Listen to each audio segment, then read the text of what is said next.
আজকে প্রথম যে ম্যাথটা দেখাবো সেটা হচ্ছে আহ,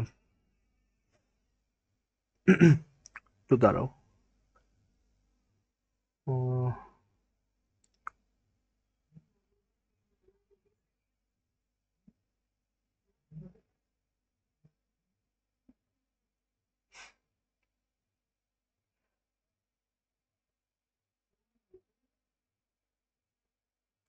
আচ্ছা, আমি একটু একটা কন্ট্রোভার্সাল ম্যাথ দেখাই, যে এই ম্যাথটা আসলে সব বইয়ে ভুল দেওয়া, ইনফ্যাক্ট বেশিরভাগ টিচারও ভুল করে, অ্যান্ড আমিও কলেজ লাইফে ভুলই করতাম। দেখাই, ম্যাথটা খুবই সিম্পল, বইয়েরও প্রথম এক্সারসাইজের ম্যাথ, বাট ম্যাথটাতে আসলে অনেক চিন্তা করার জিনিস আছে, অ্যান্ড অনলাইনে এটার কারেক্ট অ্যান্সারটা দেওয়া। তো ম্যাথটা হচ্ছে যে ইন্টিগ্রেশন, এটা হচ্ছে তোমার ফার্স্ট ওয়ার্কশিটের 10 নাম্বার ম্যাথ, ওয়ার্কশিট 1-এর 10 number math. So integration root over 1 plus cos 2x। আচ্ছা, এই আহ, এইটা হচ্ছে ইন্টিগ্রেট করতে হবে, integration root over 1 plus cos 2x। তো কিভাবে করব? প্রথম কথা হচ্ছে যে আমরা স্কোয়ার রুট চাই না, স্কোয়ার রুটটা বেশ বড় একটা ঝামেলা। সামহাউ যদি স্কোয়ার রুটটা রিমুভ করা যায় আমাদের জন্য লাইফ ইজি। সো এখানে আমাদের মাথায় একটা আইডিয়া আসে যে স্কোয়ার রুটের ভিতরে যদি আমি সামহাউ একটা স্কোয়ার আনতে পারতাম তাহলে হচ্ছে খুব ভালো হতো, তাহলে স্কোয়ার আর স্কোয়ার রুটটা কাটা যেত। অ্যান্ড আমরা 1 প্লাস কস 2x এর সেরকম একটা সূত্র জানি, যে 1 প্লাস কস 2x হচ্ছে 2 cos square x. 1 plus cos 2x হচ্ছে 2 কস স্কোয়ার এক্স। সো একটা স্কোয়ার ফর্মে নেওয়া যায়।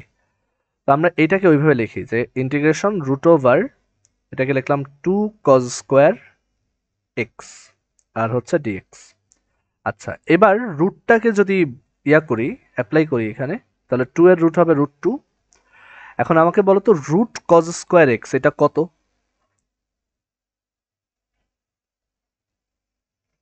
ধরো আরো সহজ কোশ্চেন করি, ধরো √x² এটা সমান কত? এক্স শুধু x? Plus minus x. Plus minus এক্সও আসলে কারেক্ট প্লাস অ্যান্সার মাইনাস না। এক্স। প্লাস মাইনাস এক্সও কারেক্ট অ্যান্সার না। এখানেই আমাদের বিশাল বড় একটা ভুল হয়। আহ, মানে একটা জিনিস, মানে এই square root of x square, এটার অ্যান্সারটা হচ্ছে আসলে অ্যাবসোলুট ভ্যালু অফ এক্স। তোমরা প্লাস মাইনাস বলো এই সেন্সে যে মাইনাস থাকলে প্লাস করে নিব, প্লাস থাকলে প্লাসই থাকবে, বাট আসল অ্যান্সারটা হচ্ছে অ্যাবসোলুট ভ্যালু অফ এক্স। মানে দেখো এখানে আমি একটা স্কোয়ার রুট করতেছি, এটা তো পজিটিভ তাই না? স্কোয়ার রুটের সামনের চিহ্নটা কি? প্লাস। এটার অ্যান্সার তো মাইনাস আসার কোনো প্রশ্নই আসে না। তো এইটার অ্যান্সারটা হবে যাতে প্লাসই থাকে। আমি যদি শুধু এক্স লিখি তখন গ্যাঞ্জামটা হচ্ছে যে এক্স নিজে তো নেগেটিভ হইতে পারে, তাতে তো আমার এই অ্যান্সারটা নেগেটিভ হয়ে যেতে পারে। বাট এটা তো আমার নেগেটিভ অ্যান্সার না, এটা একটা পজিটিভ অ্যান্সার। তুমি যদি ধরো ইয়া করো, ডেসমসে গিয়ে রুট এক্স এর গ্রাফ প্লট করো, ধরো জাস্ট রুট এক্স এর গ্রাফ প্লট করো, দেখবা গ্রাফটা দেখতে এরকম। কেন? রুট কি নেগেটিভ হয় না? মানে তোমরা যেটা বললা প্লাস মাইনাস, তাহলে এটা গ্রাফটা নিচে গেল না কেন? তো রিজন হচ্ছে যে আসলে স্কোয়ার রুটের নিয়মটা হচ্ছে যে একটা স্কোয়ার রুট উঠাই দিলে কখনো প্লাস মাইনাস আসে না, আসলে আসে হচ্ছে একটা অ্যাবসোলুট ভ্যালু, যাতে ওইটা পজিটিভই থাকে। মানে হ্যাঁ, এক্স নেগেটিভ হইতে পারে, বাট আমার এই রেজাল্টটা নেগেটিভ না, এই রেজাল্টটা পুরোপুরি পাক্কা পজিটিভ অ্যান্সার এটা। ঠিক আছে? তোমার যদি নেগেটিভটা দরকারই হয় তুমি এইখানে সামনে লিখে দিবা যে মাইনাস, মাইনাস √x² হচ্ছে minus of absolute value x. ঠিক আছে? তো এটা হচ্ছে প্রথম পয়েন্ট, যে এখানে আসলে প্লাস মাইনাস এক্সও না, শুধু এক্সও না, অ্যান্সারটা হচ্ছে অ্যাবসোলুট ভ্যালু অফ এক্স। তাহলে এখানে হবে absolute value of cos x. তো এখানে আমরা একটা চমৎকার ইন্টিগ্রেশন দেখতে পাচ্ছি যে একটা অ্যাবসোলুট ভ্যালু আসছে। তো অ্যাবসোলুট ভ্যালু থাকলে কি করা উচিত? তো অ্যাবসোলুট ভ্যালু আসলে যেটা করা উচিত, মানে আমরা তো জানি যে অ্যাবসোলুট ভ্যালুর একটা ডেফিনেশন আছে। তোমরা এটা 9-10-এ পড়ছো কিনা একটু দেখো তো, যে অ্যাবসোলুট ভ্যালু অফ এক্স বলতে বোঝায় শুধু এক্স যদি এক্স এর value greater than or equal two 0 হয়, আর অ্যাবসোলুট ভ্যালু অফ এক্স বলতে বোঝায় মাইনাস এক্স যদি এক্স এর ভ্যালু লেস দ্যান 0 হয়। এর জন্যই তোমরা বলছো প্লাস মাইনাস, বাট সবসময় প্লাস মাইনাস না, জিনিসটা হচ্ছে প্লাস থাকলে প্লাস, মাইনাস থাকলে সামনে এক্সট্রা মাইনাস বসায় প্লাস বানাবো, বাট অ্যান্সারটা পজিটিভ। ওকে, তো এটা হচ্ছে আমার অ্যাবসোলুট ভ্যালুর সংজ্ঞা, পরম মানের সংজ্ঞা। তো এই ইন্টিগ্রেশনটাকেও তাহলে আমার দুইবার করতে হবে, দুইটা আলাদা আলাদা রেঞ্জের জন্য। দেখো এখানে কিন্তু আমরা একটা ইনডেফিনিট ইন্টিগ্রাল করতেছি, মানে আমাদের কোনো রেঞ্জ বা কোনো লিমিট দেওয়া নাই। সো আমার অ্যান্সারটা হতে হবে সব রেঞ্জের জন্য। তো ইনডেফিনিট ইন্টিগ্রাল যেহেতু, তাহলে আমরা এভাবে করব যে এখন এই ইন্টিগ্রেশনটাকে আমি তাহলে দুইটা পার্টে ভাগ করে ফেলি। একটা হচ্ছে যদি cos x পজিটিভ হয় তখন একভাবে করব এই ইন্টিগ্রেশনটা, আর যদি cos x টা নেগেটিভ হয় তখন এই ইন্টিগ্রেশনটার রেজাল্ট দাঁড়াবে আরেকটা। এখন cos x যদি পজিটিভ হয় তখন এই অ্যাবসোলুট ভ্যালুটা জাস্ট নর্মালি উঠে যাবে, তখন এটা হবে জাস্ট √2 cos x dx। আর cos x যদি লেস দ্যান 0 হয় তখন এই ইন্টিগ্রেশনটা কি হবে বলো তো?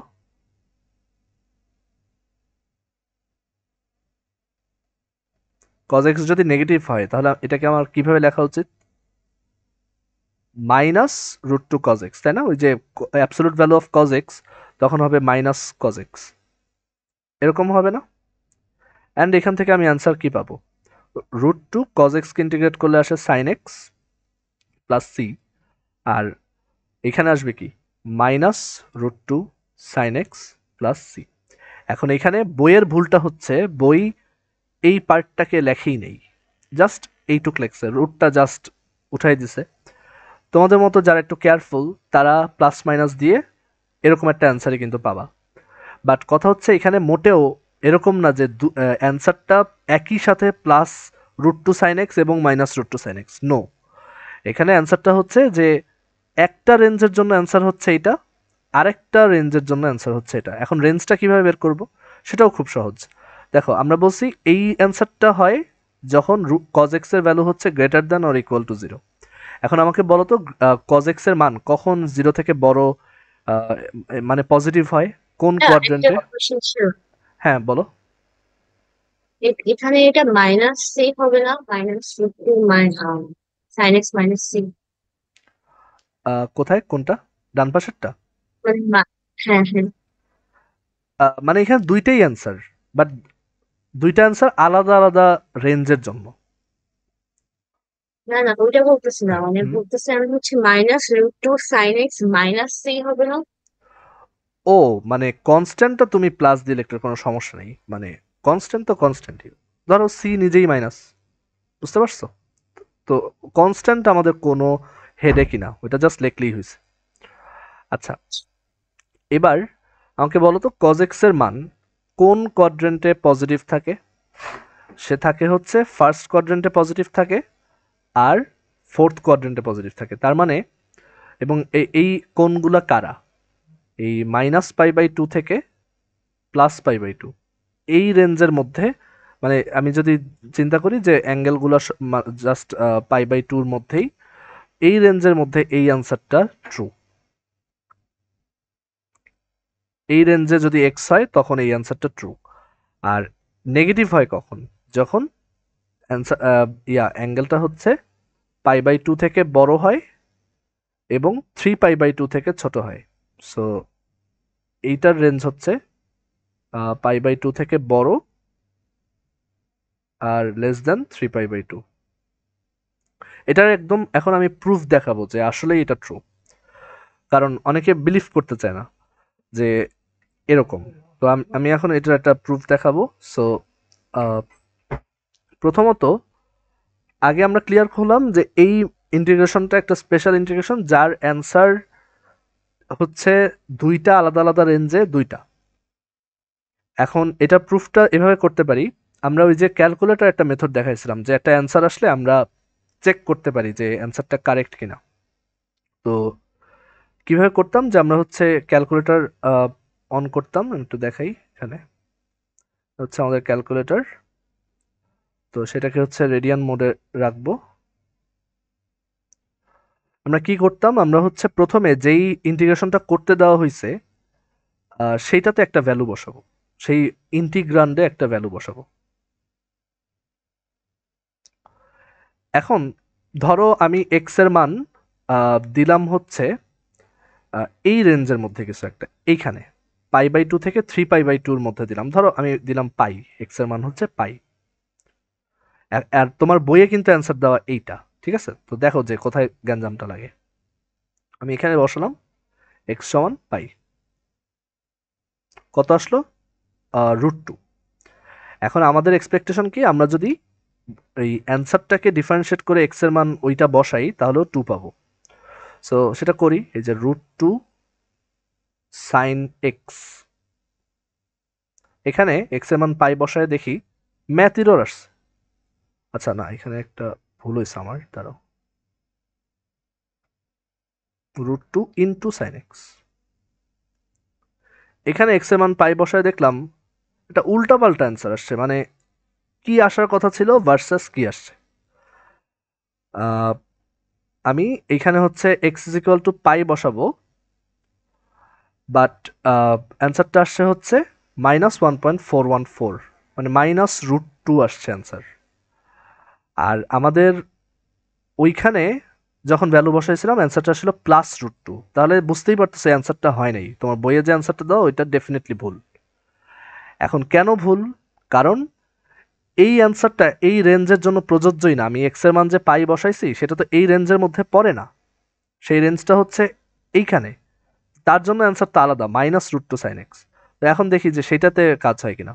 তো সেটা তো অবশ্যই হবে, আমি এখানে ডিডিএক্স অফ এবার হচ্ছে -√2 সাইন এক্স এটা বসাই, আর এখানে হচ্ছে পাই বসাই, তাহলে পাওয়া যাবে +√2, তাহলে এই অ্যান্সারটা কারেক্ট। এখন ধরো আবার আরেকটা কাজ করি, ধরো এবার আমি এক্স এর মান বসাই ছোট কিছু একটা, ধরো পাই/6। তো চেক করব কিভাবে, আমাদের প্রথমে ইন্টিগ্রান্ডে হচ্ছে পাই/6 বসাবো, 1 + cos 2x, এখানে হচ্ছে ক্যাল পাই/6 বসাই, আসছে √6/2। √6/2 হচ্ছে তোমার √6/2, এইভাবে মনে রাখি, √6/2। এখন আমি যদি তখন বলি যে না অ্যান্সার এইটা, তখন দেখো কি সমস্যা হয়, ডিডিএক্স অফ -√2 সাইন এক্স, এবং এখানে বসালাম হচ্ছে পাই/6, অ্যান্সার আসছে -1.22, যেটা আসার কথা ছিল না। আমাদের অ্যান্সার আসলে হবে এইটা, এবং সেইখানে আমি দেখলাম যে প্লাস দিলে অ্যান্সারটা আসে কারেক্টলি, এইটাই হচ্ছে √6/2, মানে যে √6/2। সো বুঝতে পারলাম যে আসলে একই ইন্টিগ্রেশনের দুইটা অ্যান্সার হতে পারে আলাদা আলাদা রেঞ্জে। এর মানে এই না যে এই অ্যান্সারটাই, মানে দুইটা অ্যান্সারই অ্যাট দ্য সেম টাইম একই জায়গায় খাটবে, তা না। এটা বোঝায় যে একটা ইন্টিগ্রেশনের আলাদা আলাদা রেঞ্জে আলাদা আলাদা অ্যান্সার থাকা পসিবল। এবং এই ম্যাথটা মনে রাখবা যে এটা কিন্তু তোমার বইয়ে বা কোথাও আমি আজ পর্যন্ত দেখি নাই কেউ এটা কারেক্টলি করছে, মানে যা কোচিং করে আর কি, তাদের কথা বলছি। তো বুঝতে পারলাম। তো তুমিও পরীক্ষায় এভাবে এক্সপ্লেন এক্সপ্লেন বলতে এভাবে দেখাবা যে ঠিক আছে এই পর্যন্ত আসলাম, এখন cos x যদি পজিটিভ হয় বা মানে এই রেঞ্জের মধ্যে এক্স থাকে তখন অ্যান্সার এইটা, আদারওয়াইজ এটা, দুইটা আলাদা আলাদা রেঞ্জে আলাদা আলাদা অ্যান্সার। ওকে, সো এবার পরের কোশ্চেনে আসি। সিমিলার কোশ্চেন আরও একটা আছে ওয়ার্কশিটে, 11 নম্বর, সেম, জাস্ট cos 2x এর জায়গায় 4x আছে। আচ্ছা এবার একটা সহজ অঙ্ক করি, আমরা তো একটা কঠিন অঙ্ক করে অনেকক্ষণ সময় নিয়ে ফেললাম। Integration of sec x into sec x minus ten x, এই অঙ্কটা কিভাবে করা যায় বলো তো?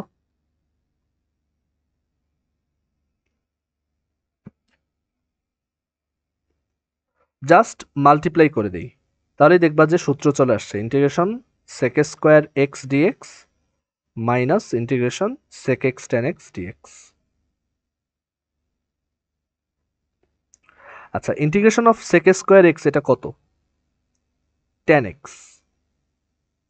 আর integration of sec x tan x কত? sec x। তো এই হচ্ছে আমাদের অ্যান্সার। আচ্ছা এবার আমি আরেকটা ম্যাথ দেখাই, 13 নম্বর ম্যাথ ওয়ার্কশিটের। এই ম্যাথটাও আগের ম্যাথটার মতো একটু ঝামেলাওয়ালা, বাট বইয়ের ম্যাথ।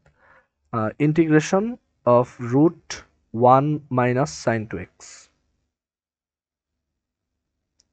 তো এখানে একটা ইস্যু হচ্ছে যে আমি তো আগেরবার যখন cos 2x ছিল তখন একটা সূত্র লিখে ফেলছিলাম 1 মাইনাস cos 2x হচ্ছে 2 sin square x and then square রুটটা উঠাইছি বাট এখানে তো আমার আছে হচ্ছে 1 মাইনাস সাইন 2x তো এইটাকে কিভাবে শর্টেন করা যায় বা একটা হোল স্কোয়ার ফর্মে আনা যায় কারো মাথায় কি আইডিয়া আসে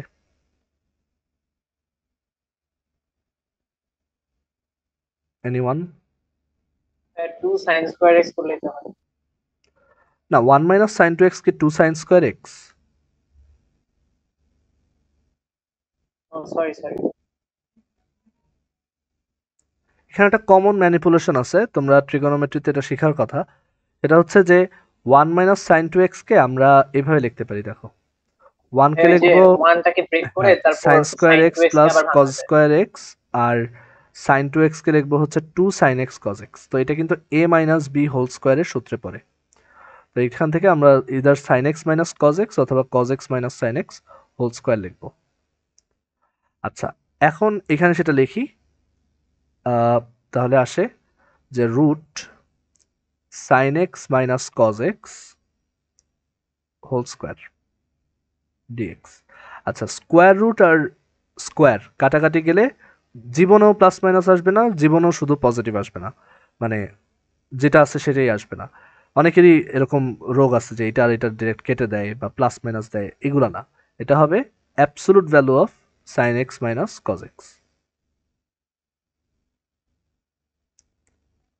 আচ্ছা এবার এটা দুইবার ইন্টিগ্রেশন হবে দুই দিকে একটা হচ্ছে যদি এই ভিতরের জিনিসটা পজিটিভ হয় মানে sine x minus cos x যদি পজিটিভ হয় এখন সেটাকে একটু শর্টলি লিখি যে sine x minus cos x এইটা পজিটিভ এই কথাটার মানে কি এই কথাটার মানে হচ্ছে sine x greater than equals cos x আর কজ এক্সটাকে যদি আমি ইয়া করি তোমার ডান পাশে নিয়ে আসি তাহলে আসে টেন এক্স এইটার মান greater than or equal two কত 1 ওকে টেন এক্স এর মান হচ্ছে greater than or equal to 1 আমরা ধরে নিচ্ছি যে এখানে cos x এর মান 0 না কারণ তাহলে তো ভাগটা দেওয়া যেত না cos x এর মান নট 0 আচ্ছা সো একটা কেস হচ্ছে যে এই পুরো জিনিসটা 0 থেকে বড় সেটার একটা ইকুইভ্যালেন্ট ফর্ম হচ্ছে tan x এর মান greater than or equal to 1 আর সেকেন্ড কেসটা হচ্ছে যে এটা নেগেটিভ ভিতরে যা আছে সেটা নেগেটিভ তার মানে হচ্ছে tan x এর মান লেস দ্যান 1 এখন যদি পজিটিভ হয় তাহলে ইন্টিগ্রেশনটা জাস্ট নর্মাল ইন্টিগ্রেশন মানে অ্যাবসলিউট ভ্যালুটা নর্মালি উঠে যাবে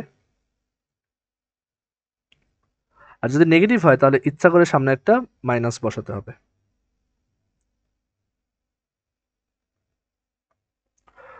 ওকে সো এখন ইন্টিগ্রেশনটা তাহলে করা যাক sine x minus cos x এটা ইন্টিগ্রেশন হবে সাইন এক্সকে ইন্টিগ্রেট করলে আসে মাইনাস কজ এক্স আর মাইনাস কজ এক্সকে ইন্টিগ্রেট করলে আসে minus sine x plus c আর মাইনাস সাইন এক্সকে ইন্টিগ্রেট করলে মাইনাস কজ এক্স আর মাইনাসে মাইনাসে প্লাস কজ এক্সকে ইন্টিগ্রেট করলে সাইন এক্স তো আমাদের অ্যান্সার হচ্ছে ট্যান এক্স এর মান 1 থেকে বড় বা সমান হলে শুধুমাত্র তখনই minus sine x minus cos x plus c আর যদি ট্যান এক্স এর মান লেস দ্যান 1 হয় তখন অ্যান্সারটা হচ্ছে শুধু sine x plus cos x plus c আচ্ছা এটাকে যদি এক্স এর রেঞ্জ আকারে প্রকাশ করি তাহলে কিরকম হবে তো ট্যান এক্স এর মান 1 থেকে বড় এটার মিনিং হচ্ছে এক্স এর মান পাই বাই 2 থেকে বড় সরি পাই বাই 4 থেকে বড় এবং আমরা কিন্তু আরেকটা জিনিস ধরে আসছিলাম যে cos x এর মান 0 হবে না তার মানে x এর মান অবশ্যই পাই বাই 2 এর সমান হবে না cos x 0 হওয়া মানে x সমান পাই বাই 2 তো এখানে আরেকটা জিনিস বলতে হবে যে x এর মান পাই বাই 2 থেকে ছোট সমানও না ছোট ঠিক আছে আর tan x এর মান 1 থেকে ছোট এটা বলতে বোঝায় মানে এটা যাদের একটু বুঝতে প্রবলেম হয়েছে আমি একটু ভিজুয়ালি দেখাই যে ঠিক মাঝের লাইনটা বড় মানে মাঝের যে লাইন এটা হচ্ছে 45 ডিগ্রির লাইন এইখানে হচ্ছে tan এর মান 1 হয় এখান থেকে যত এদিকে যাওয়া যায় tan এর মান তত ইনফিনিটির দিকে যায় 1 থেকে তত বড় হয় বাট একদম পাই বাই 2 টাচ করা যাবে না tan এর ভিতর পাই বাই 2 দেওয়া মানে কি এটা আনডিফাইন্ড আর tan x এর মান 1 থেকে ছোট কখন এদিকে 45 থেকে কম অ্যাঙ্গেল গুলায় তখন হচ্ছে tan x এর মান 1 থেকে কম তো এখানে তাহলে রেঞ্জটা হবে এবং tan x এর মান 1 থেকে কিন্তু এইখানেও কম। এইখানে আমরা যদি ধরো রেঞ্জটা আরো এক্সটেন্ড করে লিখতে চাই যে এদিকে তো সব অ্যান্সার নেগেটিভ, তো এখানেও তো সেগুলো 1 থেকে ছোট। তো রেঞ্জটা আসলে বলা উচিত এভাবে যে -π/2 থেকে বড় এবং π/4 থেকে ছোট। এরকম একটা রেঞ্জে অ্যান্সারটা হচ্ছে এটা, আর এরকম একটা রেঞ্জে অ্যান্সারটা হচ্ছে এটা। তোমাদের বইয়ে দেখবা বোকার মতো একটা অ্যান্সার দেওয়া, বা অনেকে হয়তো প্লাস মাইনাস দিয়ে লিখছে, বাট অ্যান্সারটা আসলে ওরকম না। অ্যান্সারটা হচ্ছে দুইটা আলাদা আলাদা রেঞ্জে দুইটা আলাদা আলাদা অ্যান্সার। তুমি চাইলে রেঞ্জ আরো এক্সটেন্ড করে এই দিকেও আনতে পারো, যেমন টেনের ভ্যালু এখানে নেগেটিভ আর টেনের ভ্যালু এখানে পজিটিভ। এটা তোমার উপর, তুমি কতটুকু রেঞ্জের মধ্যে অ্যান্সারটা দিতে চাও। ঠিক আছে, তো কারো কোনো কোশ্চেন আছে এখানে যা যা দেখালাম? হ্যাঁ, ওই যে π/2 আর -π/2 এটা কেন হলো আবার একটু বলবেন? হুম, তো আমাদের tan x এর মান 1 থেকে বড়, এই কেসটা হচ্ছে tan x এর মান কখন 1 থেকে বড়, সেটা হচ্ছে 45 ডিগ্রি থেকে 90 ডিগ্রির আগ পর্যন্ত। ঠিক 90 ডিগ্রি হবে না, কারণ তখন tan আনডিফাইন্ড হবে। ঠিক আছে, সো রেঞ্জটা হচ্ছে π/4 থেকে বড় আর π/2 থেকে ছোট। আর tan x এর মান লেস দ্যান 1 হবে কখন? tan x এর মান লেস দ্যান 1 হবে কখন? তো সেটা হচ্ছে 45 ডিগ্রি থেকে কম অ্যাঙ্গেল অ্যান্ড এই যে নেগেটিভ অ্যাঙ্গেলগুলো এইগুলোর জন্য। তো এই রেঞ্জটা কি? এই রেঞ্জটা হচ্ছে -π/2 থেকে শুরু করে π/4 পর্যন্ত। ঠিক আছে, সো এখানে এর জন্য এটা আসছে। বুঝতে পারছি? জি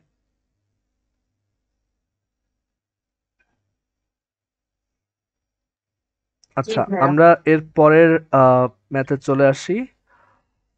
আমরা এখন হচ্ছে আহ, কয়েকটা কমন ম্যাথ দেখে ফেলবো খুব কুইকলি, তারপর হচ্ছে আমাদের ক্লাস শেষ। টাইমও বেশি নাই। আমরা হচ্ছে প্রথমে দেখব integration cos square x dx, এটা দেখাবো। এগুলো সব ওয়ার্কশিটের, এটা হচ্ছে ওয়ার্কশিটের 19 নম্বর ম্যাথ। 20 নম্বরটা নিজেরা করতে পারবা, তো এটা স্কিপ করব। আর সাথে দেখাবো হচ্ছে 19-এর পর দেখাবো হচ্ছে 22 ইন্টিগ্রেশন সাইন স্কোয়ার এক্স। আর তারপর হচ্ছে দেখাবো, আচ্ছা আগেই দুটো দেখাই। তো cos স্কোয়ার এক্স বা সাইন স্কোয়ার এক্স এর ইন্টিগ্রেশন কিভাবে করতে হয়। তো আমরা হচ্ছে স্কোয়ার চাই না, আমরা চাই সব লিনিয়ার ফর্মে থাকুক। তো এর জন্য আমাদের এগুলোকে স্কোয়ার ফ্রি করতে হবে। তো স্কোয়ার ফ্রি করার ওয়ে হচ্ছে যে সামনে একটা হাফ আনবা আর ভিতরে একটা 2 মাল্টিপ্লাই করবা। তারপর 2 cos স্কোয়ার এক্স কে দেখো আমরা লিখতে পারবো 2 cos স্কোয়ার এক্স হচ্ছে 1 plus cos 2x, 1 plus cos 2x। আচ্ছা এখন দেখো হাফ 1 কে ইন্টিগ্রেট করলে আসে x, আর cos 2x কে ইন্টিগ্রেট করলে আসে sin 2x। আর আগের দিন আমি বলছিলাম x এর সাথে যদি কোনো একটা কনস্ট্যান্ট গুণ আকারে থাকে তাহলে তাকে দিয়ে ভাগ দিয়ে দিব। So sin 2x/2 plus c, এটা হচ্ছে আমার অ্যান্সার।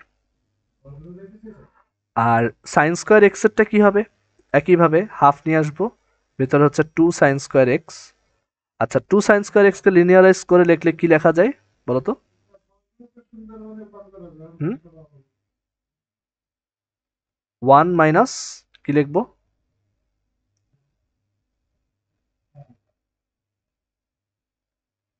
1 মাইনাস cos 2x, তাই না? 1 মাইনাস cos 2x হচ্ছে 2 সাইন স্কোয়ার এক্স। তো এইভাবে লিখলাম। দেন আমরা যদি ইন্টিগ্রেশন করি হাফ 1 কে ইন্টিগ্রেট করলে x, আর মাইনাস cos 2x কে ইন্টিগ্রেট করলে sin 2x/2, তো প্লাস c, এই হচ্ছে আমাদের অ্যান্সার। আচ্ছা আমরা খুব কুইকলি আরো দুইটা ম্যাথ দেখে ফেলি। আহ, সেটা হচ্ছে 25 আর 26। তো প্রথমে 26 নাম্বারটা দেখো। 26 নাম্বারটা হচ্ছে cos কিউব x এর ইন্টিগ্রেশন, cos কিউব x। তো এটাও খুব সহজ, যে এটাকে লিনিয়ারাইজ করতে হবে। এখন কেউ কি বলতে পারবা কি cos কিউবের সামনে কত আনলে ওইটাকে লিনিয়ারাইজ করা যায়, সূত্রে ফেলা যায়? 4। 4। সো এখানে আমরা যেটা করব 4 দিয়ে আগে ভাগ দিব, আর ভিতরে হচ্ছে একটা 4 নিয়ে আসবো, তাহলে কি আসবে 4 cos কিউব x dx।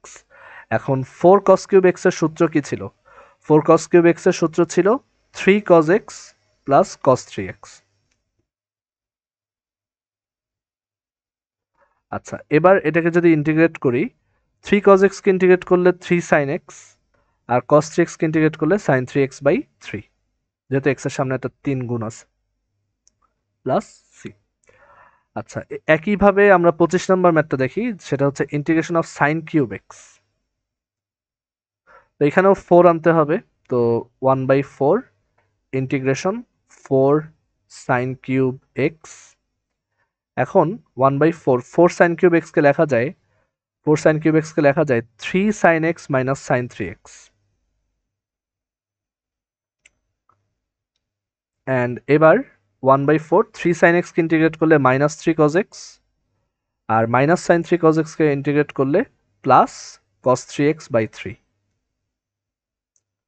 তো এইটা হচ্ছে আমাদের অ্যান্সার। কারো কোনো কোশ্চেন থাকলে বলো।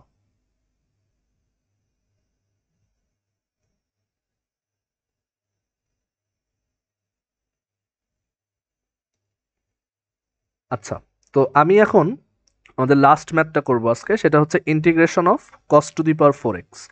তোমাদের বাসায় টাস্ক থাকবে integration of sine to the power 4x-টা করা। এটা হচ্ছে 29 নম্বর ম্যাথটা আমি করে দিচ্ছি, তোমরা হচ্ছে 28 নাম্বারটা করবা। তো 29 নাম্বারটা হচ্ছে integration of cos to the power 4x dx, আর এটা হচ্ছে integration of sine to the power 4x dx।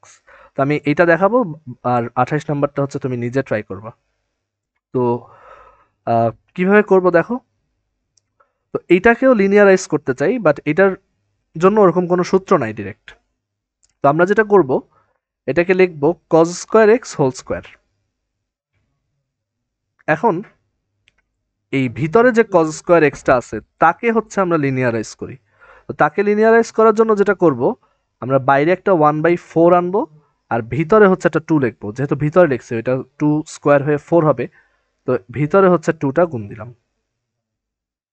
আচ্ছা, এখন এই 2 cos স্কোয়ার এক্স কে লেখা যায় 1 প্লাস cos 2x, আর হচ্ছে হোল স্কোয়ার ডিএক্স। এবার এই 1 প্লাস cos 2x হোল স্কোয়ারকে আমরা যদি স্কোয়ারের সূত্রে ভাঙাই, a প্লাস b হোল স্কোয়ারের সূত্রে ভাঙাই, তাহলে পাবো 1 plus cos square 2x plus 2 cos 2x, এভাবে লেখা যায়। ঠিক আছে। আর এবার আমি দেখো কয়েকটা ইন্টিগ্রেশন অলরেডি করতে পারি। এই যে 1 কে ইন্টিগ্রেট করলে আসবে x, তারপর 1/4 ইন্টু এই যে এই 2, আর cos 2x কে ইন্টিগ্রেট করলে আসে sin 2x/2। এই 2 আর এই 2 কাটা, আর এখানে তাহলে পড়ে থাকে integration of cos square 2x dx। এখন এইটাকে ইন্টিগ্রেশন করব কিভাবে সেটা দেখো। 1/4x প্লাস 1/4 sin 2x, এইটাকে ইন্টিগ্রেট করার জন্য আবারও আমাদের লিনিয়ারাইজ করতে হবে। তো আমরা যেটা করব, একটা হাফ নিয়ে আসবো, আর ভিতরে লিখবো 2 cos স্কোয়ার 2x। আচ্ছা, এবার x/4 plus 1/4 sin 2x, 1/2 2 cos square 2x কে লেখা যায় 1 plus cos 4x। So linearise হয়ে গেল। এখন আমরা ইন্টিগ্রেশনটা ডিরেক্ট করতে পারবো। সো এখান থেকে লিখবো যে পরের লাইনে x/4 প্লাস sin 2x/4, আর প্লাস হাফ 1 কে ইন্টিগ্রেট করলে আসে x, আর cos 4x কে ইন্টিগ্রেট করলে আসে sin 4x/4। তো এই হচ্ছে আমাদের অ্যান্সার। আমরা আরেকটু গুছায় লিখতে পারি এটাকে, যে এখানে x/4 আর একটা x/2 আসে, তো এটাকে লেখা যায় 3x/4। এই যে এখান থেকে এইটা আর এটা, আর এখান থেকে হচ্ছে sin 2x/4, আর 1/2 আর sin 4x/4 মাল্টিপ্লাই হয়ে হয় sin 4x/8। তো এইটা হচ্ছে আমাদের ফাইনাল অ্যান্সার। তো একইভাবে তুমি চেষ্টা করবা integration of sin two the power 4x বের করা। ঠিক আছে। আচ্ছা, আমাদের মিটিংয়ের টাইম একদমই শেষ, কয়েক সেকেন্ড বাকি। আমি তাহলে মিটিংটা এখানেই এন্ড করতেছি। তোমাদের নেক্সট ক্লাস হচ্ছে শুক্রবার। ঠিক আছে। ঠিক আছে, আল্লাহ হাফেজ। আমি রেকর্ডিংটা আপলোড দিয়ে দিব।